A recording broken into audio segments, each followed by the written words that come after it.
कश्मीरी पंडितों की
बीजेपी ने प्रचार कर दिया कि कश्मीरी पंडितों को बसाएंगे, लेकिन पिछले 8 साल से एनडीए सरकार है तो भी ये नहीं हो पाया। कांग्रेस ने भी खूब वादे किए, लेकिन कुछ खास किया नहीं।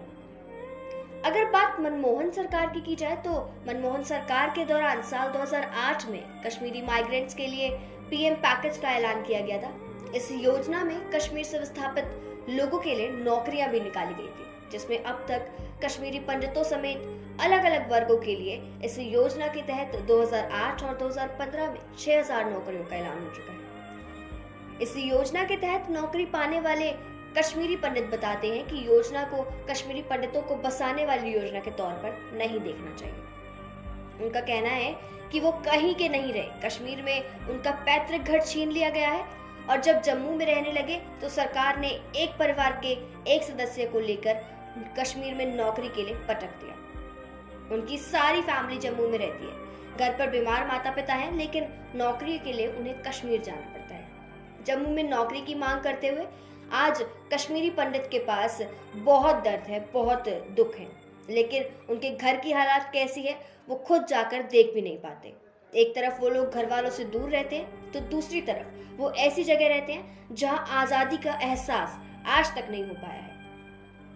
पिछले साल गृह मंत्रालय की तरफ आंकड़े जारी हुए थे, जिसमें बताया गया था कि 1990 में स्थापित राहत कार्यालय की रिपोर्ट के मुताबिक 1990 के बाद से जिन परिवारों को घाटी छोड़कर जाना पड़ा था, उनमें से 44,167 कश्मीरी प्रवासी परिवार रजिस्टर्ड है।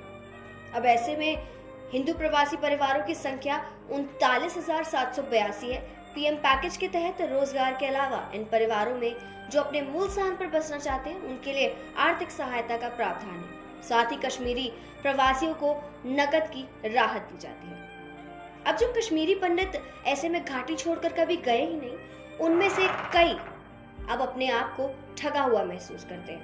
कश्मीरी पंडित संघर्ष समिति के प्रेसिडेंट संजय टिक्कू उन कश्मीरी पंडितों में से एक है जो अब भी कश्मीर में रहते हैं। अब वो इन गैर विस्थापित कश्मीरी पंडितों का प्रतिनिधित्व करते हैं। डाउनटाउन के हब्बा कदल इलाके में बर्बर शाह मोहल्ले में रहने वाले संजय टिक्कू कहते हैं कि ऐसे कुल 808 परिवार हैं और कश्मीरी पंडितों के पलायन ने उनके समुदाय को 2 हिस्सों में बांट दिया है।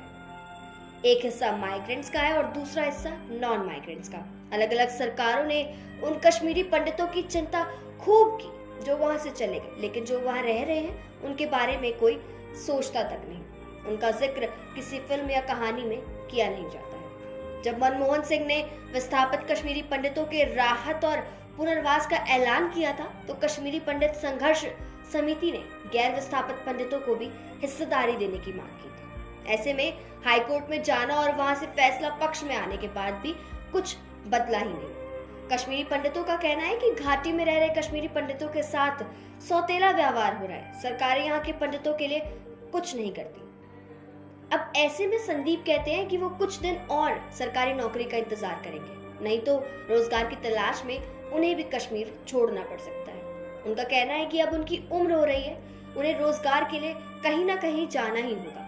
यहाँ बहुत ज्यादा नौकरियों के मौके नहीं है। इससे एक बात तो साफ होती है कि कश्मीर में व्यवसाय ज्यादा नहीं है, लोगों को नौकरियां नहीं मिल रही है और उनकी समस्याओं का अब तक भी कोई समाधान नहीं निकाला गया है। अगर बात गलतियों की जाए, उन गलतियों की जाए जो लगातार सरकार की तरफ से होती आई है, तो 1990 के दशक से ही सरकारों की तरफ से इतनी गलतियां होती आई हैं जिनकी गिनती गिनवाना आज मुश्किल हो गया है।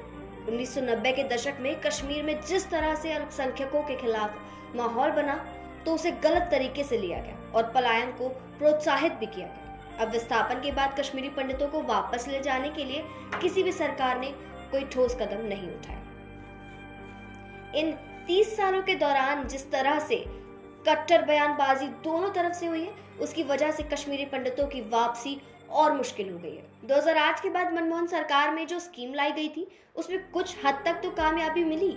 फिर बीजेपी की सरकार ने भी इस पॉलिसी को जारी रखा, लेकिन 2017 के बाद ऐसा नहीं लगता कि इन लोगों ने इस पॉलिसी का कोई फायदा उठाया, क्योंकि दूसरी नीतियों की वजह से वादी में माहौल ज्यादा खराब हो रहा था। जिस तरह की नफरत फैली है और अनुरक्षा का भाव है, उससे अब कश्मीरी पंडितों की वापसी और भी ज्यादा मुश्किल हो गई है। अब बीजेपी का दावा इसमें ये रहता है कि वो कश्मीरी पंडितों के पक्ष में बोलते हैं, लेकिन उसकी सरकार आने के बाद भी जांच तो दूर, फाइल क्लोज कर दी गई, ये बताते हुए कि काफी पुरानी बात हो गई है या फैक्ट मौजूद नहीं है। आर्टिकल 370 हटने के बाद ये दावा किया गया कि कश्मीरी पंडित अब वापस चले जाएंगे, लेकिन इस मुद्दे से तो कभी कोई बाधा थी ही नहीं। कश्मीरी पंडितों के खिलाफ बढ़ती हिंसा और नफरतों को देखते हुए जब तक माहौल नहीं सुधारा गया, तब तक विस्थापित कश्मीरियों की वापसी मुश्किल है।